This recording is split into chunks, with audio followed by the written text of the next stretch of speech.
Hello, welcome to today's What's in the Workshop.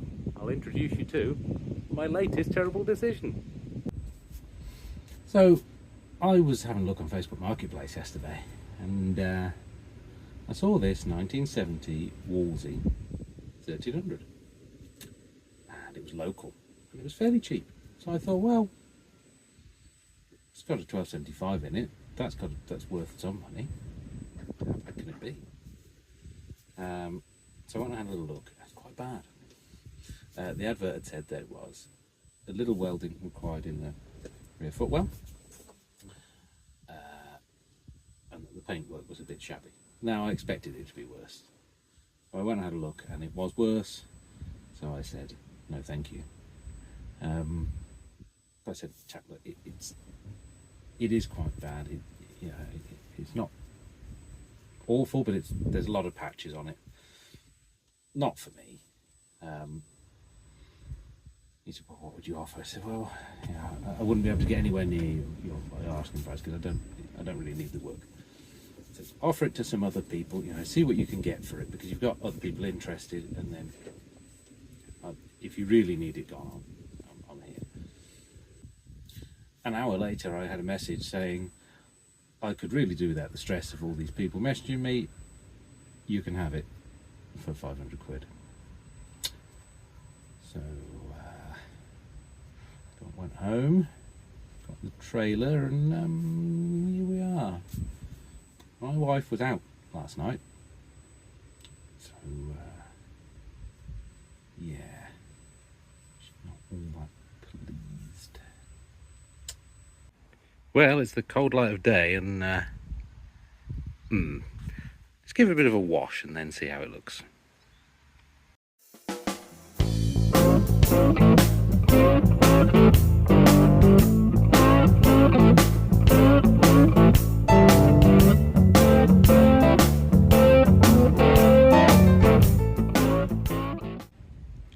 Well, here it is in all its glory.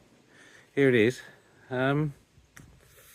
Well, that door's got a lot of old polish on it, I think, so maybe you can mop some of that up. The roof is dented. Bodywork in general is, I mean, those wings are, yeah. Now, unfortunately, I saw in the photos when he advertised this, I saw a cover nearby. Don't do it. If you've got any old car with slightly dodgy paint, don't put a cover on it. Don't know if you can see the lighter bits and darker bits on the bonnet there, and the same on the roof. That's all caused by having a cover on it. So yeah, don't do that. I might get lucky, might mop out, we'll see. In general, the body is, the paintwork's not great, to put it mildly, but it's not completely rotten. You got some crispy bits here and there, a few little bits and bobs, but not horrendous. Fuel cap fell off on the way home yesterday, so I need to find one of those.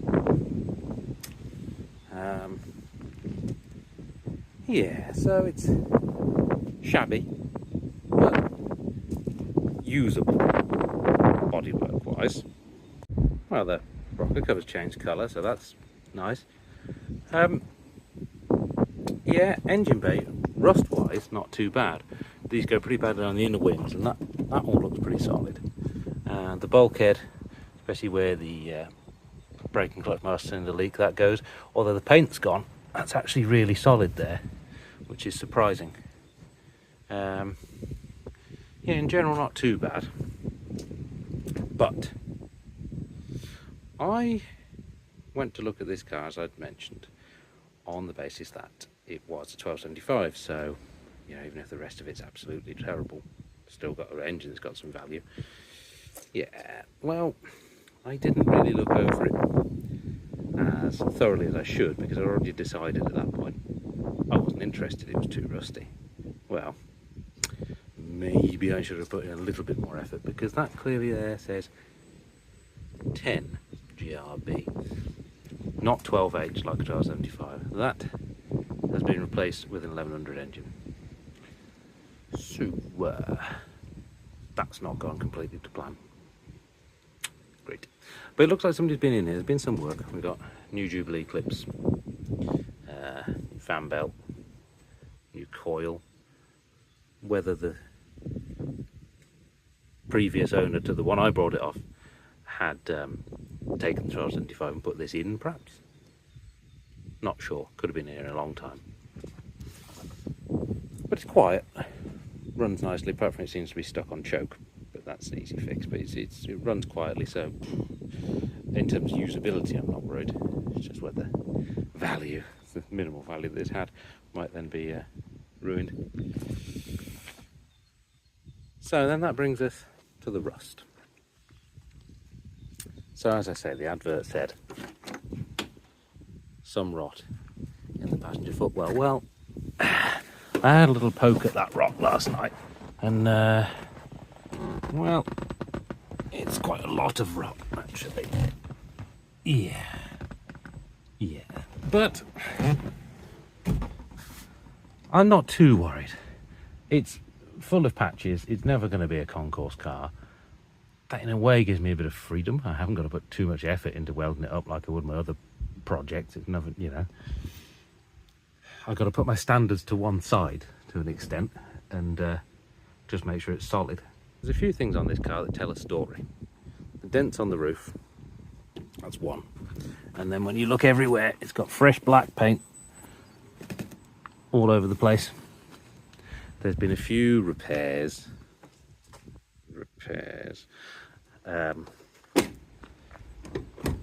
little bits of welding-ish. And then new nuts and bolts about the place. I think maybe the subframe mount's been changed. You can see in here, got a new bolt there. I think, not the chap that I bought it from, because he's only had it a few months and hasn't done anything to it. I think this car's been off the road in a long time. I think perhaps in storage in an old garage. I think that's the dents on the roof. I think it's been piled high with stuff. When you look on DVLA, there's no MOT history, so it's been off the road a long time. So I think somebody bought it, did a little bit of work on it. It's got 4 new tyres. So I think they started and then thought, no, this is still a bit too much to me, and sold it on. So what I need to do now is figure out just how badly they've repaired anything they've touched. Little things like, obviously they needed the fuel pump to earth, so they'll just grind that off. So I need to see just how bad their work is and what it's going to take to get it back on the road. It's all there. All the interior's present. Needs a damn good clean, but it's all there. Yeah, I'm hoping. A bit of welding, a bit of mechanical love. But I think the first thing to do is sort out the suspension, which that hydroelastic displacer is gone, and they've attempted Jubilee clips, but that was never going to work. So I need to sort out that. I do have a 1300 GT that I've shown you on the channel yet, but I've got one of those about. So I've got loads of spares. So I've got a hydroelastic displacer. For those that don't know, they're linked end to end. So the back is down because the front is down. So once I've replaced that bag, I've then got the hydroelastic pump. We'll pop it back up. I'll go through all that with you, but we'll sort that out. So I'll do that so it's up off the floor. Then I need to try and rearrange some space in the garage, get it in there, get it over the pit, and we'll see how bad it is. But for now, thanks for watching.